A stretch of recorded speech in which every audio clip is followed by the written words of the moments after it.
Olá, crianças, a paz do Senhor, tudo bem? Olha o tio Milton mais uma vez aqui para falar com vocês sobre não valores que a Bíblia ensina. Já não apareço aqui há um tempo, né? A tia Lu tá gravando todos os dias aí, valores que a Bíblia ensina, e hoje chegou a vez de falar de um não valor que entristece muito a Deus. Deus não gosta de jeito nenhum da idolatria. Isso mesmo, vamos falar sobre a idolatria. O nosso versículo base está na Bíblia, Palavra de Deus, e se encontra em Isaías 44, verso 9. Eu vou ler.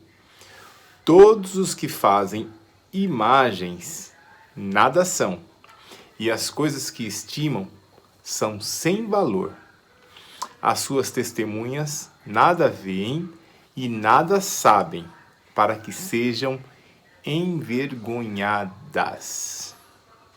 Pois é, crianças, idolatria é uma coisa que entristece muito a Deus. A nossa história está narrada no livro de 1 Reis, no capítulo 18, e conta a história sobre o rei Acabe. Vamos lá. Acabe era um rei muito mau. Por quê? Porque ele adorava falsos deuses, imagens e deuses criados por mãos humanas. E isso entristecia muito a Deus. E aí, como castigo, Deus fez que se secar, não choveu por um grande período.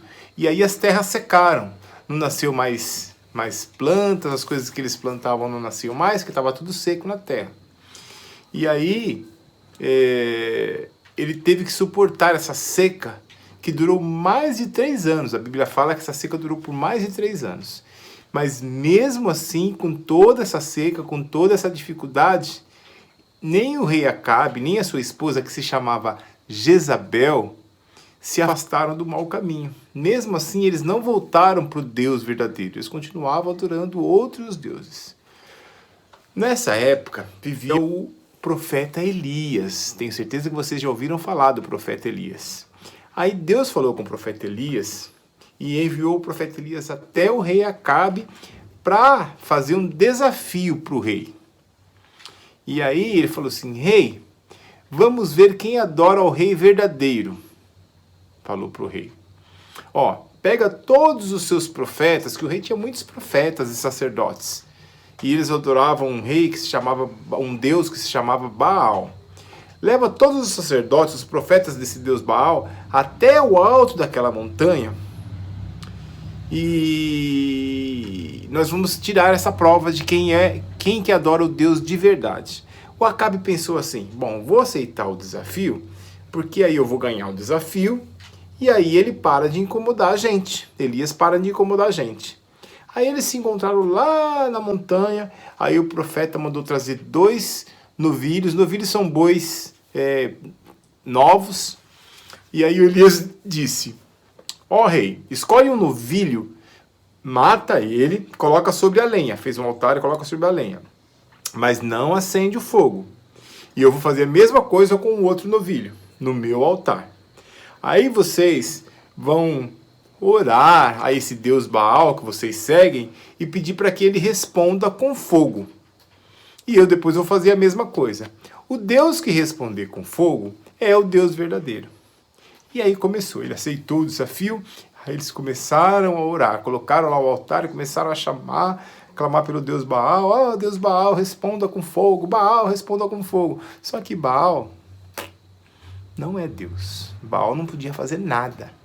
E aí eles começaram a gritar, a se desesperar e começaram a invocar o dia inteiro. Passaram o dia inteiro chamando Deus Baal e não aconteceu nada. Quando eles cansaram no final do dia e desistiram, aí Elias pegou o novilho dele, preparou o altar, colocou as 12 pedras que a Bíblia fala, aí colocou lá o novilho em cima, ainda pegou água e molhou todo aquela oferta, aquele novilho, molhou a lenha, molhou tudo em volta.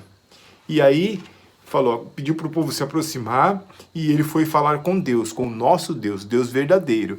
E na hora que ele começou a orar, pedindo para que Deus respondesse com fogo, no mesmo instante desceu uma chama do céu, um fogo assim, e queimou todo aquele altar, queimou todo o novelho, queimou toda a lenha, queimou até as pedras e secou toda a água.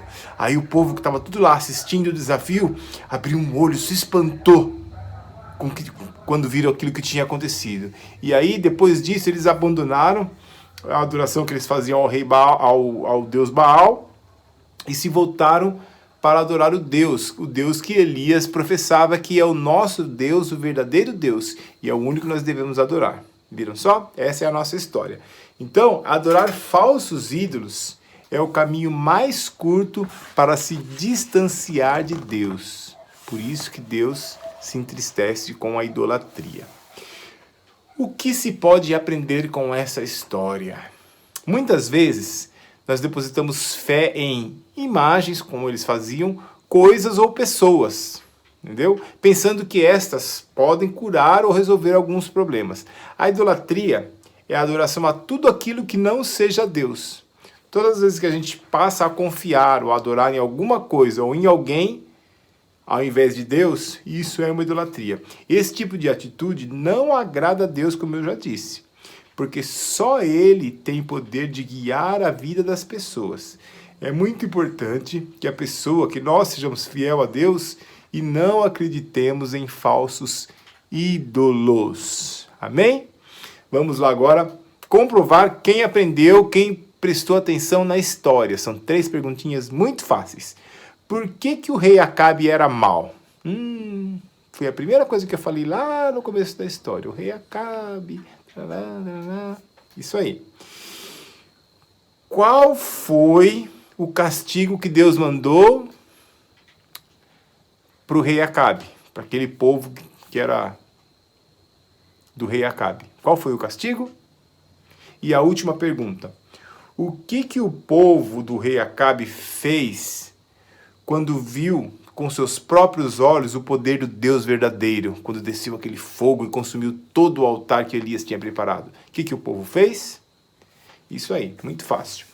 Agora chegou o momento de incluir os mais experientes, o papai, a mamãe, ou quem for mais experiente que estiver aí com você. Pergunte para eles se eles já, em algum momento da vida deles, antes de conhecer ao Deus verdadeiro, se eles já adoraram alguma imagem de escultura ou tiveram algum outro ídolo. E o que eles podem falar para vocês a respeito disso? O que mudou quando eles reconheceram o poder do verdadeiro Deus, o nosso Deus?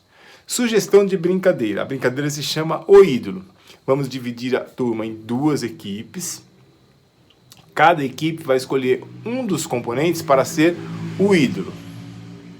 Aí, secretamente, cada grupo escolhe um famoso aí do mundo esportista, um jogador de futebol, um cantor, alguém do cinema, um ator, e escolhe. Aí o ídolo de cada equipe vai se sentar de frente para os membros da equipe contrária. Ele vai ser o ídolo. E aí a equipe contrária vai começar a tentar descobrir quem que é esse famoso, fazendo perguntas como se fosse uma entrevista. Começa a entrevistar ele para descobrir quem ele é. Se o ídolo não souber a resposta para essa pergunta, daí ele vai dizer assim, essa aí sem comentários. Aí, passando uns 5 minutos de entrevistas, cada equipe deverá adivinhar quem que é o ídolo entrevistado. Aí a equipe que descobrir quem é o ídolo vai marcar um ponto. Tá bom? Fiquem com Deus.